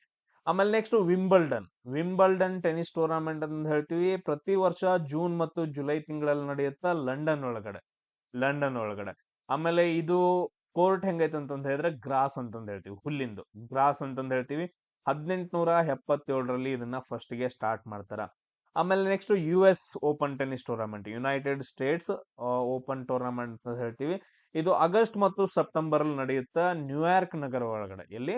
ನ್ಯೂಯಾರ್ಕ್ ನಗರ ಒಳಗಡೆ. ಇದು ಕೂಡ ಏನಂತಂದ್ ಹೇಳಿದ್ರೆ ಹಾರ್ಡ್ ಕೋರ್ಟ್ ಅಂತಂದ್ ಹೇಳ್ತೀವಿ. 1881ರಲ್ಲಿ ಇದನ್ನ ಫಸ್ಟ್ ಟೈಮ್ ಸ್ಟಾರ್ಟ್ ಮಾಡ್ತಾರ. ಇದರಲ್ಲಿ ಓಲ್ಡೆಸ್ಟ್ ಟೂರ್ನಮೆಂಟ್ ಯಾವುದು ಅಂತಂದ್ ಹೇಳಿನೂ ಕೇಳಿದಾರ. ಓಲ್ಡೆಸ್ಟ್ ಟೂರ್ನಮೆಂಟ್ ಯಾವ್ದು ಇದ್ರಲ್ಲಿ? ವಿಂಬಲ್ಡನ್ ಟೂರ್ನಮೆಂಟ್ ಅಂತಂದ್ ಹೇಳ್ತೀವಿ. ಇವು 4 ಟೂರ್ನಮೆಂಟ್ಸ್ ಗಳು ಬಹಳ ಅಂದ್ರ ಬಹಳ ಇಂಪಾರ್ಟೆಂಟ್ ಆಗ್ತವ. ಕ್ಲಿಯರ್ ಎಲ್ರಿಗೂ? ಸೊ ಸೈಡ್ಗೆ ಬರೆದಿಟ್ಕೊಡ್ರಿ. ಆಮೇಲೆ ಸೇಮ್ ಅದೇ ತರ ಇನ್ನೂ ಕೆಲವೊಂದು ಕ್ವಶನ್ಸ್ ಗಳು ಬರದವ. ಟೆನ್ನಿಸ್ ಆಟಕ್ಕೆ ಸಂಬಂಧಪಟ್ಟಂತಹ ಕಪ್ಗಳು ಯಾವ್ಯಾವು ಅಂತಂದ್ ಹೇಳಿ. ಫಸ್ಟ್ ಒನ್ ಡೇವಿಸ್ ಕಪ್ ಅಂತಂದ್ ಹೇಳ್ತೀವಿ. ಇದು ಕೂಡ ಟೆನ್ನಿಸ್ಗೆ ಸಂಬಂಧಪಡತ್ತ. ಆಮೇಲೆ ಬಿಲ್ಲಿ ಜಿನ್ಕಿಂಗ್ ಕಪ್ ಅಂತಂದ್ ಹೇಳಿ ಬರುತ್ತ. ಇದು ಕೂಡ ಟೆನ್ನಿಸ್ಗೆ. ನೆಕ್ಸ್ಟ್ ಹಾಫ್ಮನ್, ಡೇವಿಸ್ ಕೇಳಿದಾರ, ಹಾಫ್ಮನ್ ಕೇಳಿದಾರ, ಆಮೇಲೆ ಲೆವರ್ ಹಾಫ್ ಕಪ್ ಅಂತ ಕೇಳಿದಾರ. ನೋಡ್ರಿ, ಡೇವಿಸ್ ಕಪ್ ಟೆನ್ನಿಸ್ಗೆ, ಬಿಲ್ಲಿ ಜಿನ್ಕಿಂಗ್ ಕಪ್ ಟೆನ್ನಿಸ್ಗೆ, ಹಾಫ್ಮನ್ ಆಮೇಲೆ ಲೇವರ್. ಸೊ ಇವೆಲ್ಲ ಟೆನ್ನಿಸ್ ಬರ್ತಾವ. ಇದು ಬಿಡ್ರಿ, ಯುನೈಟೆಡ್ ಇದೇನಿಲ್ಲ. ಬಟ್ ಆದ್ರೆ ಇದ್ ನೋಡ್ರಿ, ಡೇವಿಸ್, ಹಾಫ್ಮನ್, ಲೇವರ್ ಇಲ್ಲಿವರೆಗೂ ಕೇಳಿರುವಂತಹ ಕ್ವಶನ್ಸ್ ಗಳಾಗಿದಾವ ಟೆನ್ನಿಸ್ ಬಗ್ಗೆ. ಕ್ಲಿಯರ್? ನೆಕ್ಸ್ಟ್ ನೋಡ್ರಿ, ಯಾರ್ಕರ್ ಅನ್ನೋ ಪದ ಯಾವ ಕ್ರೀಡೆಗೆ ಸಂಬಂಧಪಡುತ್ತೆ ಅಂತಂದ್ ಹೇಳಿ ಏನು ಹೇಳೋದೇ ಬೇಡ, ನಿಮ್ಗೆಲ್ರಿಗೂ ಗೊತ್ತೈತೆ. ಯಾರ್ಕರ್ ಅನ್ನೋದೇನಂತಂದ್ ಹೇಳಿದ್ರೆ ಕ್ರಿಕೆಟ್ಗೆ ಸಂಬಂಧಪಟ್ಟಂತಹ ಪದವಾಗೈತೆ. ನಾವು ಲಾಸ್ಟ್ ಕ್ಲಾಸ್ ಅಲ್ಲಿ ನೀವೆಲ್ಲ ಕ್ರಿಕೆಟ್ಗೆ ಸಂಬಂಧಪಟ್ಟಂತಹ ಆಟಗಾರ ಲಿಸ್ಟ್ ಹಾಕಿದ್ರಲ್ಲ. ಈಗ ನಾನು ಟೆನ್ನಿಸ್ ಬಗ್ಗೆ ಮಾತಾಡ್ದೆ. ಆಗ್ಲೇ ಏನಂತಂದ್ ಹೇಳಿದ್ರೆ ಟೆನ್ನಿಸ್ ಬಗ್ಗೆ ಮಾತಾಡ್ದೆ. ಟೆನ್ನಿಸ್ ಬಗ್ಗೆ ಯಾರ್ಯಾರು ಬರ್ತಾರ ಅಂತಂದ್ ಹೇಳಿ, ಫೇಮಸ್ ಆಟಗಾರರು ಯಾರ್ಯಾರು ಬರ್ತಾರ ನೋಡ್ರಿ. ಇವಾಗ ನೋವಾಕ್ ಜೋಕೋವಿಕ್ ಆಗಿರ್ಬೋದು, ರಾಫೆಲ್ ನಡಾಲ್ ಅಂತಂದ್ ಹೇಳ್ತೀವಿ, ಅವ್ರಾಗಿರ್ಬೋದು. ನೆಕ್ಸ್ಟ್ ನಮ್ಮಲ್ಲೇ ಟೆನ್ನಿಸ್ ಯಾರ್ಯಾರು ಬರ್ತಾರ ನೋಡ್ರಿ, ಸಾನಿಯಾ ಮಿರ್ಜಾ ಆಗಿರ್ಬೋದು. ಬಹಳ ಜನ ಇದಾರ. ನಾನ್ ಕೆಲವೊಂದು ಹೆಸರು ಹೇಳಿದ್ನಲ್ಲ, ಇವಾಗ ಯಾರ್ಯಾರು? ಮಹೇಶ್ ಭೂಪತಿ, ಲಿಯಾಂಡರ್ ಪೇಸ್, ಸಾನಿಯಾ ಮಿರ್ಜಾ. ಸೊ ಇವರು ಈ ತರ ಬರ್ತಾರ. ಅದಾದ ನಂತರ ರೋಹನ್ ಬೋಪನ್ನ ಕೂಡ ಬರ್ತಾರ. ಆಮೇಲೆ ವರ್ಲ್ಡ್ ಒಳಗಡೆ ಯಾರ್ಯಾರು ಅಂತ ನೋಡ್ರಿ, ಗ್ರ್ಯಾಂಡ್ ಸ್ಲಾಮ್ಸ್ ಅಂತಂದ್ ಹೇಳ್ತೀವಿ. ಅಂದ್ರೆ ಇವಾಗ ಆಸ್ಟ್ರೇಲಿಯನ್ ನಾನ್ ಮೇಲ್ಗಡೆ 4 ಹೇಳಿದ್ನಲ್ಲ, ಸೊ ಅವುಗಳನ್ನ ಗೆದ್ದವ್ರು ಯಾರು ಅಂತಂದೇಳಿ ಪ್ರತಿ ವರ್ಷ ಕ್ವಶನ್ ಬರುತ್ತೆ. ಇವಾಗ 2024ರಲ್ಲಿ ಎಲ್ಲಾ ಟೂರ್ನಮೆಂಟ್ಸ್ ನಡೆದಿದಾವಲ್ಲ, 4 ಟೂರ್ನಮೆಂಟ್ಸ್ ಗಳು ನಡೆದಿದಾವ.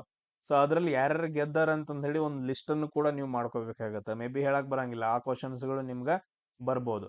ನೆಕ್ಸ್ಟ್ ಅದೇ ತರ ನೆಕ್ಸ್ಟ್ ನೋಡ್ರಿ, ಖೇಲೋ ಇಂಡಿಯಾ ಯೂನಿವರ್ಸಿಟಿ ಗೇಮ್ಸ್ 3ನೇ ಆವೃತ್ತಿ ಯಾವ ಸಂಸ್ಥೆ ಗರಿಷ್ಠ ಪದಕಗಳನ್ನ ಗೆದ್ದೈತೆ ಅಂತಂದೇಳಿ. ಅಂದ್ರೆ ಯಾವ ಯೂನಿವರ್ಸಿಟಿ ಅವರು ಜಾಸ್ತಿ ಪದಕವನ್ನ ಗೆದ್ದಿದಾರ ಖೇಲೋ ಇಂಡಿಯಾ ಯೂನಿವರ್ಸಿಟಿಯಲ್ಲಿ. ಸೊ ಯಾರು ಗೆದ್ದಿದಾರ ನೋಡ್ರಿ, ಪಂಜಾಬ್ ಯೂನಿವರ್ಸಿಟಿ ಅಂತಂದ್ ಹೇಳ್ತೀವಿ. ಯಾರು ಗೆದ್ದಿದಾರ ಅತಿ ಹೈಯೆಸ್ಟ್? ಪಂಜಾಬ್ ಯೂನಿವರ್ಸಿಟಿ ಅವರು ಗೆದ್ದಿದಾರ. ನೆಕ್ಸ್ಟ್ ಅದೇ ತರ ನೆಕ್ಸ್ಟ್ ನೋಡ್ರಿ, ಖೇಲೋ ಇಂಡಿಯಾ ಯೂನಿವರ್ಸಿಟಿ ಗೇಮ್ಸ್ ನ 3ನೇ ಆವೃತ್ತಿಯನ್ನ ಯಾವ ರಾಜ್ಯದಲ್ಲಿ ಆಯೋಜಿಸಲಾಗಿತ್ತು ಅಂತಂದ್ ಹೇಳಿ. UP ಒಳಗಡೆ. ಯಾವ ರಾಜ್ಯದಲ್ಲಿ? UP ಒಳಗಡೆ ಆಯೋಜಿಸಲಾಗಿತ್ತು. ನೋಡ್ರಿ, ಖೇಲೋ ಇಂಡಿಯಾ ಯೂತ್ ಗೇಮ್ಸ್ ಬರುತ್ತಾ, ಖೇಲೋ ಇಂಡಿಯಾ ಯೂನಿವರ್ಸಿಟಿ ಗೇಮ್ಸ್ ಅಂತಂದ್ ಹೇಳಿ ಬರುತ್ತೆ. ಡಿಫ್ರೆಂಟ್ ಆಗಿ ಬರ್ತಾವ. ಅವುಗಳನ್ನ ಕರೆಕ್ಟ್ ಆಗಿ ನೋಡ್ಕೋಬೇಕು. ಅದೇ ನೇಮ್ ಏನು ನಮ್ಗೆ ಜಾಸ್ತಿ ಕ್ವಶನ್ SSC ಮತ್ತು ಸೆಂಟ್ರಲ್ ಗೌರ್ಮೆಂಟ್ ಎಕ್ಸಾಮ್ಸ್ ಗಳಲ್ಲಿ ಬರೋದು. ಒಂದು ನ್ಯಾಷನಲ್ ಗೇಮ್ಸ್, ಇನ್ನೊಂದೇನು ಯೂನಿವರ್ಸಿಟಿ ಗೇಮ್ಸ್, ಅಂದ್ರೆ Khelo India university games. Next Khelo India youth games ಬಗ್ಗೆ ಜಾಸ್ತಿ ಕೇಳಿದಾರೆ. ನೆಕ್ಸ್ಟ್ ಏಷ್ಯನ್ ಗೇಮ್ಸ್ ಬಗ್ಗೆ ಕೇಳಿದಾರೆ. ನೆಕ್ಸ್ಟ್ ಕಾಮನ್ವೆಲ್ತ್ ಗೇಮ್ಸ್, ಆಮೇಲೆ ಒಲಿಂಪಿಕ್ಸ್. ಇವುದು ಎಲ್ಲವನ್ನು ಕೂಡ ನಮ್ಗೆ ಕ್ಲಿಯರ್ ಆಗಿ ಗೊತ್ತಿರಬೇಕು. ಅದೇ ತರ ನೆಕ್ಸ್ಟ್ ನೋಡ್ರಿ, ಭಾರತದಲ್ಲಿ 2ನೇ ಬಾರಿಗೆ ಏಷ್ಯನ್ ಕ್ರೀಡಾಕೂಟವನ್ನ ಯಾವಾಗ ಆಯೋಜಿಸಲಾಗಿತ್ತು? ನಾನು ಫಸ್ಟ್ ವಿಡಿಯೋದಲ್ಲಿ ಹೇಳಿದ್ದೆ, ಏಷ್ಯನ್ ಗೇಮ್ಸ್ ಅಂತಂದ್ ಬಂದಾಗ ಫಸ್ಟ್ ಟೈಮ್ ಏಷ್ಯನ್ ಗೇಮ್ಸ್ ಕೂಡ ನಮ್ಮ ಇಂಡಿಯಾದೊಳಗಡೆ ನಡೆಸ್ಕೊಡ್ಲಾಯ್ತು. ಅದು ಯಾವಾಗಂತ ನಂಗೆ ಹಾಕಿದ್ರೆ ನಿಮ್ಗೆ ನೋಡಿದಿರಲ್ಲ already video. So next one ಕೂಡ ನಾನು ಅವಾಗ್ಲೇ ಹೇಳಿದ್ದೆ, ಬಟ್ ಅದ್ರ ಇನ್ನೊಂದ್ಸರಿ ಹೇಳ್ತೀನಿ. 1982ರಲ್ಲಿ ಏಷ್ಯನ್ ಗೇಮ್ಸ್ ಅನ್ನ ನಮ್ಮ ಇಂಡಿಯಾದೊಳಗಡೆನೆ ನಡೆಸ್ಕೊಟ್ಟಿದ್ದಾರೆ. ಜಸ್ಟ್ ಇದಷ್ಟೇ ನೆನ್ಪಿಟ್ಕೊಡ್ರಿ, ಆಲ್ರೆಡಿ ಅದ್ರ ಬಗ್ಗೆ ನಾವು ಡಿಸ್ಕಷನ್ ಮಾಡಿದ್ವಿ. ನೆಕ್ಸ್ಟ್ ಅದು ಕೂಡ ಕೇಳ ನೋಡ್ರಿ. 1951ರಲ್ಲಿ ಮೊದಲ ಏಷ್ಯನ್ ಗೇಮ್ಸ್ ಎಲ್ಲಿ ನಡೀತು ಅಂತಂದ್ ಹೇಳಿ, ಎಲ್ಲಿ ನಮ್ಮ ಇಂಡಿಯಾದೊಳಗಡೆನ ನ್ಯೂ ಡೆಲ್ಲಿ ಒಳಗಡೆ. ಸೊ ಫಸ್ಟ್ ಏಷ್ಯನ್ ಗೇಮ್ಸ್ ನಡೆದಿದ್ದು 1951, ಅದು ನ್ಯೂ ಡೆಲ್ಲಿ ಒಳಗಡೆ ನಡೆಯುತ್ತೆ, ಇಂಡಿಯಾ ಒಳಗಡೆ. ನೆಕ್ಸ್ಟ್ ನಮ್ಮ ಇಂಡಿಯಾದವರು ಯಾವಾಗ ನಡೆಸ್ಕೊಡ್ತಾರ? ಮತ್ತೆ 1982ರೊಳಗಡೆ ನಡೆಸ್ಕೊಡ್ತಾರ. ನೆಕ್ಸ್ಟ್ ಮೊದಲ Khelo India winter games. Next ಅವಾಗ ಯೂತ್ ಗೇಮ್ಸ್ ಅಂತ ಹೇಳಿದ್ನಿ, ನೆಕ್ಸ್ಟ್ ಯೂನಿವರ್ಸಿಟಿ ಗೇಮ್ಸ್ ಆಯ್ತು. ಇನ್ನೊಂದು ಬರುತ್ತಾ ಖೇಲೋ ಇಂಡಿಯಾ ವಿಂಟರ್ ಗೇಮ್ಸ್ ಅಂತಂದೇಳಿ. ಸೊ ಇದು ಯಾವ ವರ್ಷ ಫಸ್ಟ್ ಟೈಮ್ ನಡೀತು ಅಂತಂದ್ ಹೇಳಿ ಕ್ವಶನ್ ಕೇಳಿದಾರೆ. ಸೊ ಯಾವ ಟೈಮ್ ನಡೆಯುತ್ತೆ? 2020 ಸ್ಟಾರ್ಟ್ ಆಗುತ್ತೆ. ಫಸ್ಟ್ ನಾನು ಆಲ್ರೆಡಿ ಇದ್ರ ಬಗ್ಗೆನೇ ಡಿಸ್ಕಷನ್ ಮಾಡ ನೋಡಿ. 2020 ಫಸ್ಟ್ ವಿಂಟರ್ ಗೇಮ್ಸ್ ಗಳು ಸ್ಟಾರ್ಟ್ ಆಗ್ತಾವ. ಸೊ ಇಲ್ದಿರಲ್ಲಿ ನಾನು ಹೇಳಿಬಿಟ್ಟೆ ನೋಡ್ರಿ, 2020 ಫಸ್ಟ್ ವಿಂಟರ್ ಗೇಮ್ಸ್ ಗಳು ಸ್ಟಾರ್ಟ್ ಆಗ್ತಾವ. ಇದೆಲ್ಲ ನಡೆಯೋದಲ್ಲಿ ಲೇಹ್ ಮತ್ತು ಗುಲ್ಮರ್ಗ್ ಒಳಗಡೆ. ಎಲ್ಲಾನು ವಿಂಟರ್ ಗೇಮ್ಸ್ ಗಳು ನಡೆಯೋದೆಲ್ಲ ಏನಂತಂದ್ ಹೇಳಿದ್ರೆ ಲೇಹ್ ಮತ್ತು ಗುಲ್ಮರ್ಗ್ ಒಳಗಡೆನ ನಡೀತಾವ. ಫಸ್ಟ್ ಟೈಮ್ 2020 ಸ್ಟಾರ್ಟ್ ಆಗತ್ತ. ಹೈಯೆಸ್ಟ್ ಟೀಮ್ ಗೆದ್ದವ್ರು ಯಾರಂತಂದ್ ಹೇಳಿದ್ರೆ ಜಮ್ಮು ಕಾಶ್ಮೀರದವರು, ಸೆಕೆಂಡ್ ಮಿಲಿಟರಿ ಸರ್ವಿಸ್ ದವರು. ಫಸ್ಟ್ ನೆನ್ಪಿಟ್ಕೊಡ್ರಿ. ನೆಕ್ಸ್ಟ್ ಇವಾಗ 2024 ಮೊನ್ನೆ ನಡೆಯುತ್ತಲ್ಲ, 2024 ಲೇಹ್ ಮತ್ತು ಗುಲ್ಮರ್ಗ್ ಒಳಗಡೆ ನಡೆಯುತ್ತಾ. ಇದ್ರಲ್ಲೂ ಕೂಡ ಹೈಯೆಸ್ಟ್ ಮೆಡಲ್ ಗೆದ್ದವರು ಸರ್ವಿಸ್ ಅವರು. ಇಷ್ಟು ಬಿಟ್ಟು ಮತ್ತೇನು ಬೇಡ. ಇಷ್ಟು ಬಿಟ್ಟು ಏನಂತಂದ್ರೆ ಮತ್ತೇನು ನೆನ್ಪಿಟ್ಕೊಳಕ್ ಹೋಗ್ಬೇಡ್ರಿ. Next Khelo India youth games 2019 ಎರಡನೇ ಆವೃತ್ತಿಯನ್ನ ಯಾವ ನಗರದಲ್ಲಿ ಆಯೋಜಿಸಲಾಗಿತ್ತು ಅಂತಂದ್ ಹೇಳಿ ಕ್ವಶನ್ ಅನ್ನ ಕೇಳಿದಾರೆ. ಸೊ ಯಾವ ನಗರದಲ್ಲಿ? ಪುಣೆ ಒಳಗಡೆ. ಪುಣೆ ಒಳಗಡೆ. ನೀವು ಆಲ್ರೆಡಿ ಏನಂತಂದ್ ಹೇಳಿದ್ರೆ ನಿನ್ನೆ ಒಂದು ಲಿಸ್ಟ್ ಅನ್ನ ಕೊಟ್ಟಿದ್ದೆ. ಎಲ್ಲರೂ ಲಿಸ್ಟ್ ಅನ್ನ ಬರ್ಕೊಂಡಿದ್ರೆ ಚೆಕ್ ಮಾಡ್ರಿ. ಯಾವಾಗ ಯೂತ್ ಗೇಮ್ಸ್ ಯಾವಾಗ ನಡೀತು. ಸೊ ನೋಡ್ರಿ, ಇದ್ರಲ್ಲಿ ಲಿಸ್ಟ್ ಕೊಟ್ಟೇನೆ. ಸೊ ಎಲ್ಲಿ ನಡೀತು ಅಂತಂದ್ ಹೇಳಿದ್ರೆ 2018 ಫಸ್ಟ್ ಬಾರಿಗೆ ದೆಹಲಿ ಒಳಗಡೆ ನಡೆಯುತ್ತ ಫಸ್ಟ್ ಟೈಮ್. 2019 ಎರಡನೇ ಆವೃತ್ತಿ ಅಂತಂದ್ ಹೇಳಿ ಕ್ವಶನ್ ಏನ್ ಕೇಳಿದಾರಲ್ಲ, ಎರಡನೇ ಆವೃತ್ತಿ ಅಂತಂದ್ ಹೇಳಿ. ಸೊ ಅದು ಮಹಾರಾಷ್ಟ್ರದೊಳಗಡೆ ನಡೆಯುತ್ತ, ಮಹಾರಾಷ್ಟ್ರದ ಪುಣೆ ಒಳಗಡೆ. ನೆಕ್ಸ್ಟ್ ಮೂರನೇ ಆವೃತ್ತಿ ಅಸ್ಸಾಂ ಒಳಗಡೆ, 2020 ಅಸ್ಸಾಂ ಒಳಗಡೆ ನಡೆಯುತ್ತ. ಆಮೇಲೆ ರೀಸೆಂಟ್ ಆಗಿ 2024 ಆರನೇ ಆವೃತ್ತಿ ತಮಿಳುನಾಡದೊಳಗಡೆ ನಡೆಯುತ್ತೈತೆ. 2024 ಅತಿ ಹೈಯೆಸ್ಟ್ ಮೆಡಲ್ಸ್ ಅನ್ನ ಯಾವ್ದು ರಾಜ್ಯ ಗೆದ್ದೈತೆ? ಮಹಾರಾಷ್ಟ್ರ ಗೆದ್ದೈತೆ. ನೆಕ್ಸ್ಟ್ ಏಳನೇ ಆವೃತ್ತಿ 2025 ಎಲ್ಲಿ ನಡೆಯೋದೈತಿ? ಬಿಹಾರ್ ಒಳಗಡೆ ನಡೆಯೋದೈತೆ. ಇನ್ನು ಡೇಟ್ ಫಿಕ್ಸ್ ಆಗಿಲ್ಲ. ಇಷ್ಟು ಪಾಯಿಂಟ್ಸ್ ಗಳು ಯೂತ್ ಗೇಮ್ಸ್ ಒಳಗಡೆ ನೀವು ನೆನ್ಪಿಟ್ಕೊಳ್ಬೇಕು. ಸೊ ಯೂತ್ ಗೇಮ್ಸ್ ಒಳಗಡೆ ಆಲ್ ಟೈಪ್ಸ್ ಗಳನ್ನ ಕ್ಲಿಯರ್ ಆಗಿ ಹೇಳ್ಕೊಟ್ಟಿದೀನಿ. ಅದನ್ನ ನೀವು ಸೈಡ್ಗೆ ಒಂದ್ಸರಿ ಬರ್ದಿಟ್ಕೊಡ್ರಿ. ಇಲ್ಲ ಅಂತಂದ್ ಹೇಳಿದ್ರೆ ಕನ್ಫ್ಯೂಸ್ ಆಗ್ತಾವ. ಇದರಲ್ಲಿ ಕೊಟ್ಟಿದೆ ನೋಡ್ರಿ, ಕೆಳಗಡೆನೆ ಇಲ್ಲೇ ಐತೆ ಲಿಸ್ಟ್. 2018 ಫಸ್ಟ್ ಡೆಲ್ಲಿ ಒಳಗಡೆ, ನೆಕ್ಸ್ಟ್ 2024 ತಮಿಳುನಾಡು ಒಳಗಡೆ, 2025 ನೆಕ್ಸ್ಟ್ ಬಿಹಾರ್ ಒಳಗಡೆ ನಡೆಯೋದೈತೆ. ಭಾರತದ 36ನೇ ರಾಷ್ಟ್ರೀಯ ಕ್ರೀಡಾಕೂಟ. ಭಾರತದ 36ನೇ ರಾಷ್ಟ್ರೀಯ ಕ್ರೀಡಾಕೂಟ ಅಂತಂದ್ ಹೇಳಿದ್ರೆ ನ್ಯಾಷನಲ್ ಗೇಮ್ಸ್ ಅಂತಂದ್ ಹೇಳ್ತೀವಿ. ಸೊ ಇದನ್ನ ಯಾವ ರಾಜ್ಯದಲ್ಲಿ ನಡೆಸ್ಕೊಟ್ಟಿದಾರ ಅಂತಂದ್ ಹೇಳಿ ಕ್ವಶನ್ ಅನ್ನ ಕೇಳಿದಾರ. ಎಸ್, ಯಾವ ರಾಜ್ಯದಲ್ಲಿ? ಗುಜರಾತ್ ಒಳಗಡೆ. ಸೊ ಯಾವ್ದ್ರಲ್ಲಿ? ಗುಜರಾತ್ ಒಳಗಡೆ. ಇವನ್ ನಾನು ಇದ್ರ ಬಗ್ಗೆನೂ ಕೂಡ ನಾನು ನಿಮ್ಗೆ ಹೇಳಿದ್ದೀನಿ, ನ್ಯಾಷನಲ್ ಗೇಮ್ಸ್ ಗಳ ಬಗ್ಗೆ. ನೋಡ್ರಿ, ನ್ಯಾಷನಲ್ ಗೇಮ್ಸ್ ಅಂತ ಬಂದಾಗ 36ನೇ ಆವೃತ್ತಿ ಯಾವಾಗ ನಡೆದೈತಿ? 2022 ನಡೆದೈತೆ ಗುಜರಾತ್ ಒಳಗಡೆ. ಸೊ ಎಲ್ಲಿ ನಡೆದೈತಿ? ಗುಜರಾತ್ ಒಳಗಡೆ. ಕ್ಲಿಯರ್ ಆಗಿ ನೆನ್ಪಿಟ್ಕೊಡ್ರಿ. ಈಗ ನಮಗ್ ಕ್ವಶನ್ ಕೇಳಿರೋದು ಅದೇ. ನೆಕ್ಸ್ಟ್ 2023 37ನೇ ಆವೃತ್ತಿ ಎಲ್ಲಿ ನಡೆದೈತಿ? ಗೋವಾದೊಳಗಡೆ ನಡೆಯುತ್ತೆ. ಸೊ ಅತಿ ಹೈಯೆಸ್ಟ್ ಮೆಡಲ್ಸ್ ಗಳನ್ನ ಗೆದ್ದಿರೋದು ಮಹಾರಾಷ್ಟ್ರ. ಹೈಯೆಸ್ಟ್ ಮೆಡಲ್ಸ್ ಗಳನ್ನ ಗೆದ್ದಿರೋದು ಯಾವ್ದು? ಮಹಾರಾಷ್ಟ್ರ. ಒಂದ್ ಕಡೆ ಟೇಬಲ್, ಒಂದೊಂದ್ ಪೇಜ್ ಅಲ್ಲಿ ಟೇಬಲ್ಸ್ ಗಳನ್ನ ಮಾಡಿಟ್ಕೊಂಡು ಸ್ಪೋರ್ಟ್ಸ್ ಅಂತಂದ್ ಹೇಳಿ ಒಂದ್ ನೋಟ್ಸ್ ಅನ್ನ ಮಾಡ್ಕೊಡ್ರಿ. ಬಹಳ ಇಂಪಾರ್ಟೆಂಟ್. 3ರಿಂದ 4 ಕ್ವಶನ್ಸ್ ಗಳು ಸ್ಪೋರ್ಟ್ಸ್ ಮೇಲೆ, ಕರೆಂಟ್ ಅಫೇರ್ಸ್ ಮೇಲೆ ಎಲ್ಲಾ ಕ್ವಶನ್ಸ್ ಗಳು ಇವೇ ಬರ್ತಾವ. ನೆಕ್ಸ್ಟ್ ಲಕ್ಷ್ಯ ಸೇನ್ ಅಂತಂದ್ ಹೇಳಿ ಬರ್ತಾರೆ. ಇವರು ಯಾವ ಕ್ರೀಡೆಗೆ ಸಂಬಂಧಪಟ್ಟಂತಹ ವ್ಯಕ್ತಿ ಆಗಿದಾರ ಅಂತಂದ್ ಹೇಳಿ ನೋಡ್ರಿ. ಯಾವ್ದಕ್ಕೆ ಸಂಬಂಧಪಡ್ತಾರೆ ಇವರು? ಬ್ಯಾಡ್ಮಿಂಟನ್ ಆಟಕ್ಕೆ. ಸೊ ಯಾವ್ದಕ್ಕೆ? ಬ್ಯಾಡ್ಮಿಂಟನ್ ಆಟಕ್ಕೆ ಸಂಬಂಧಪಟ್ಟಂತಹ ವ್ಯಕ್ತಿ ಆಗಿದಾರ ಲಕ್ಷ್ಯ ಸೇನ್. ಸೊ ಹಂಗೆ ನೆನ್ಪಿಟ್ಕೊಡ್ರಿ ಯಾವ ಪರ್ಸನ್ಸ್ ಗಳು ಬರ್ತಾರ ಅಂತಂದ್ ಹೇಳಿ. ನೋಡ್ರಿ, ಪ್ರಕಾಶ್ ಅಂದ್ರೆ ಬ್ಯಾಡ್ಮಿಂಟನ್ ಆಟಕ್ಕೆ ನಮ್ಮ ಇಂಡಿಯಾದಲ್ಲಿ ಫೇಮಸ್ ಇರೋರು ಪ್ರಕಾಶ್ ಪಡುಕೋನೆ, ಶ್ರೀಕಾಂತ್ ಕಿಡಂಬಿ, ಜ್ವಾಲಾ ಗುಟ್ಟಾ, ಸೈನಾ ನೆಹ್ವಾಲ್, ಪಿ.ವಿ. ಸಿಂಧು, ಲಕ್ಷ್ಯ ಸೇನ್, ಎಚ್.ಎಸ್. ಪ್ರಣಯ್, ಸಾತ್ವಿಕ್ ಸಾಯಿರಾಜ್ ರಾಂಕಿರೆಡ್ಡಿ ಅಂತಂದ್ ಹೇಳಿ, ಆಮೇಲೆ ಚಿರಾಗ್ ಶೆಟ್ಟಿ. ಇಷ್ಟು ಜನ ತುಂಬಾ ಫೇಮಸ್ ಆಟಗಾರರು. ಅವ್ರು ಏನಂತಂದ್ ಹೇಳಿದ್ರೆ ಒಂದೊಂದ್ ಟೈಮ್ ಅಲ್ಲಿ ಗೋಲ್ಡ್ ಮೆಡಲ್ ಅನ್ನ ಗೆದ್ದಿದಾರ. ಸೊ ಅದಕ್ಕೋಸ್ಕರ ಅವ್ರ ಬಗ್ಗೆ ನಾವು ಇನ್ನೂ ಡಿಸ್ಕಷನ್ ಮಾಡೋಣ. ಇನ್ನು ಕ್ವಶನ್ಸ್ ಗಳು ತುಂಬಾ ಬರ್ತಾವ. ನೆಕ್ಸ್ಟ್ ನೋಡ್ರಿ, ಏಷ್ಯನ್ ಗೇಮ್ಸ್ 2018 ಏಷ್ಯನ್ ಗೇಮ್ಸ್ ನಡೀತಾವ. ಅದರಲ್ಲಿ ಎಷ್ಟು ಕ್ರೀಡೆಗಳಿದ್ವು ಅಂತಂದ್ ಹೇಳಿ ಕ್ವಶನ್ ಅನ್ನ ಕೇಳಿದಾರ. ಸೊ ಅದರಲ್ಲಿ ಟೋಟಲ್ ಆಗಿ ಎಷ್ಟು ಕ್ರೀಡೆಗಳಿದ್ವು ಅಂತಂದ್ ಹೇಳಿ, ಎಷ್ಟಿದ್ವು ಅಂತಂದ್ ಹೇಳಿದ್ರೆ 47 ಕ್ರೀಡೆಗಳಿದ್ವು. ಇವಾಗ ನೀವು ನೆನ್ಪಿಟ್ಕೋಬೇಕಾಗಿರೋದು, ಇವಾಗ ಈಗ ನಾನು ಯಾವ್ಯಾವ್ದು ಹೇಳಿದ್ನಲ್ಲ, ಏಷ್ಯನ್ ಗೇಮ್ಸ್ ಆಗಿರ್ಬೋದು, ಕಾಮನ್ವೆಲ್ತ್ ಗೇಮ್ಸ್ ಆಗಿರ್ಬೋದು, ಯಾವ್ಯಾವ ಏಷ್ಯನ್ ಗೇಮ್ಸ್, ಕಾಮನ್ವೆಲ್ತ್ ಗೇಮ್ಸ್, ಆಮೇಲೆ ಒಲಿಂಪಿಕ್ಸ್, ಆಮೇಲೆ ನ್ಯಾಷನಲ್ ಗೇಮ್ಸ್, ಆಮೇಲೆ Khelo India youth games, Khelo India winter games, ಆಮೇಲೆ ಖೇಲೋ ಇಂಡಿಯಾ ಯೂನಿವರ್ಸಿಟಿ ಗೇಮ್ಸ್, ಈ ಎಲ್ಲದರಲ್ಲಿ ಎಷ್ಟೆಷ್ಟು ಕ್ರೀಡೆಗಳಿದಾವು ಅಂತಂದೇಳಿ ಒಂದು ಲಿಸ್ಟ್ ಅನ್ನ ನೀವು ಮಾಡ್ಕೋಬೇಕು. ಎಷ್ಟೆಷ್ಟು ಕ್ರೀಡೆಗಳಿದಾವ ಅಂತಂದೇಳಿ ಇವಾಗ ನೀವು ಮಾಡಿಟ್ಕೊಳ್ರಿ. ನೆಕ್ಸ್ಟ್ ಯಾವ್ದಾದ್ರು ಒಂದು ಫೈನಲ್ ಕ್ಲಾಸ್ ಅಲ್ಲಿ ನಾನು ಏನ್ ಮಾಡ್ತೀನಿ, ನಿಮ್ಗೆ ಕರೆಕ್ಟ್ ಆಗಿ ಒಂದು ಲಿಸ್ಟ್ ಅನ್ನ ನಾನು ಕೊಡ್ತೀನಿ. ನಾನ್ ಕೊಡಲ್ಲ, ನೀವು ಮಾಡ್ಕೋಬೇಕು. ನಾನ್ ಕೊಡ್ತೀನಿ ಅಂತಂದ್ ಹೇಳಿ ನೀವು ಸುಮ್ನೆ ಕೂತ್ಕೊಂಡ್ರೆ ಎಕ್ಸಾಮ್ ಅಲ್ಲಿ ನಾನ್ ಬಂದ್ ಬರಂಗಿಲ್ಲ. ನೆಕ್ಸ್ಟ್ ನೋಡ್ರಿ, ಅದೇ ತರ ಆಗಾ ಖಾನ್ ಗೋಲ್ಡ್ ಕಪ್ ಅಂತಂದ್ ಹೇಳಿ, ಆಗಾ ಖಾನ್ ಗೋಲ್ಡ್ ಕಪ್ ಅಂತಂದ್ ಹೇಳಿ ಬರುತ್ತಾ, ಆಗಾ ಖಾನ್ ಕಪ್ ಅಂತಂದ್ ಹೇಳಿ, ಇದು ಯಾವ ಕ್ರೀಡೆಗೆ ಸಂಬಂಧಪಟ್ಟಂತಹ ಆಟ ಆಗೈತಿ ಅಂತ ಕ್ವಶನ್ ಅನ್ನ ಕೇಳಿದಾರ. ಯಾವ್ದಕ್ ಸಂಬಂಧಪಟ್ಟೈತಿ? ಹಾಕಿ. ಆಗಾ ಖಾನ್ ಹಾಕಿ ಗೋಲ್ಡ್ ಕಪ್ ಅಂತಂದ್ ಹೇಳ್ತೀವಿ. ಇದು ಫಸ್ಟ್ ಟೈಮ್ ಯಾವಾಗ ಸ್ಟಾರ್ಟ್ ಆಯ್ತು ಅಂತಂದ್ ಹೇಳಿ ಕ್ವಶನ್ ಅನ್ನ ಕೇಳಿದಾರ. 1958ರಲ್ಲಿ ಫಸ್ಟ್ ಟೈಮ್ ಇದು ಸ್ಟಾರ್ಟ್ ಆಗುತ್ತೆ. ಇಷ್ಟೇ ಪಾಯಿಂಟ್ಸ್ ಗಳನ್ನ ನೀವು ಇದರಲ್ಲಿ ನೆನ್ಪಿಟ್ಕೋಬೇಕು. ನೆಕ್ಸ್ಟ್ LBW ಅನ್ನೋ ಒಂದು ಪದ ಬರುತ್ತೆ. ಇದು ಯಾವ ಕ್ರೀಡೆಗೆ ಸಂಬಂಧಪಡುತ್ತ? ಎಲ್ರಿಗೂ ಗೊತ್ತು, ಕ್ರಿಕೆಟ್ ಆಟಕ್ಕೆ ಸಂಬಂಧಪಟ್ಟಂತಹ ಒಂದು ಪದವಾಗೈತೆ LBW. ನೆಕ್ಸ್ಟ್ ಅದೇ ತರ ನೋಡ್ರಿ, ಮೊದಲ ರಾಜೀವ್ ಗಾಂಧಿ ಖೇಲ್ ರತ್ನ ಅವಾರ್ಡ್ ಅನ್ನ ಯಾವ ವ್ಯಕ್ತಿಗೆ ಕೊಡ್ತಾರ ಅಂತಂದ್ ಹೇಳಿ ನಾನು ಆಲ್ರೆಡಿ ಹೇಳಿದ್ದೀನಿ ಇದ್ರ ಬಗ್ಗೆ. ವಿಶ್ವನಾಥ್ ಆನಂದ್ ಅವರಿಗೆ. ಸೊ ಇದನ್ನೇನಂತಂದ್ ಹೇಳಿದ್ರೆ ರಾಜೀವ್ ಗಾಂಧಿ ಖೇಲ್ ರತ್ನ ಅವಾರ್ಡ್ ಅನ್ನ ಕೊಡ್ತಾರ. ಆಮೇಲೆ ಸಚಿನ್ ತೆಂಡೂಲ್ಕರ್ ಅವ್ರಿಗೂ ಕೂಡ ಏನಂತಂದ್ ಹೇಳಿದ್ರೆ ಒಂದು ಅವಾರ್ಡ್ ಬರುತ್ತೆ. ಸೊ ಅದನ್ನ ನಾವು ಭಾರತ ರತ್ನ ಅಂತಂದ್ ಹೇಳ್ತೀವಿ. ಭಾರತ ರತ್ನ ಅವಾರ್ಡ್ ಯಾರಿಗ್ ಬರುತ್ತ? ಸಚಿನ್ ತೆಂಡೂಲ್ಕರ್ ಅವ್ರಿಗೂ ಕೂಡ ಬರುತ್ತ. ಇಷ್ಟು ನೆನ್ಪಿಟ್ಕೋಬೇಕು ನೀವು. ಆಮೇಲೆ ನೆಕ್ಸ್ಟ್ ನೋಡ್ರಿ, 1991. ಸೊ ಈಗ ನಾವು ಯಾವ್ದ್ರ ಬಗ್ಗೆ ಮಾತಾಡಕತ್ತೀವಿ? ರಾಜೀವ್ ಗಾಂಧಿ ಖೇಲ್ ರತ್ನ ಅವಾರ್ಡ್ ಬಗ್ಗೆ ಮಾತಾಡತ್ತೀವಿ. ಬಟ್ ಅದ್ರ ರಾಜೀವ್ ಗಾಂಧಿ ಖೇಲ್ ರತ್ನ ಅವಾರ್ಡ್ ಅಂತ ಕರೆಯಂಗಿಲ್ಲ. ಇವಾಗ ಮೇಜರ್ ಧ್ಯಾನ್ ಚಂದ್ ಅವಾರ್ಡ್ ಅಂತಂದೇಳಿ, ಮೇಜರ್ ಧ್ಯಾನ್ ಚಂದ್ ಅವಾರ್ಡ್ ಅಂತಂದ್ ಹೇಳಿ ಕರಿತೀವಿ. ಫಸ್ಟ್ ಟೈಮ್ 1992ರಲ್ಲಿ ಕೊಡ್ತಾರ. ವಿಶ್ವನಾಥ್ ಆನಂದ್ ಅವ್ರಿಗೆ ಫಸ್ಟ್ ಟೈಮ್ ಕೊಡ್ತಾರ.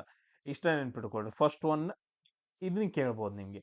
ನೆಕ್ಸ್ಟ್, ಈಗ ರೀಸೆಂಟ್ ಆಗಿ ಯಾರು ಕೊಟ್ಟಾರ ಅಂತಂದೇಳಿ, ರೀಸೆಂಟ್ ಆಗಿ 2023ರಲ್ಲಿ ಕೊಟ್ಟಾರ. ಯಾರ್ಯಾರಿಗೆ? ಚಿರಾಗ್ ಶೆಟ್ಟಿ. ನಾನು ಆಗ್ಲೇ ಮಾತಾಡದ್ನಲ್ಲ, ಹೆಸರು ಹೇಳ್ದೆ.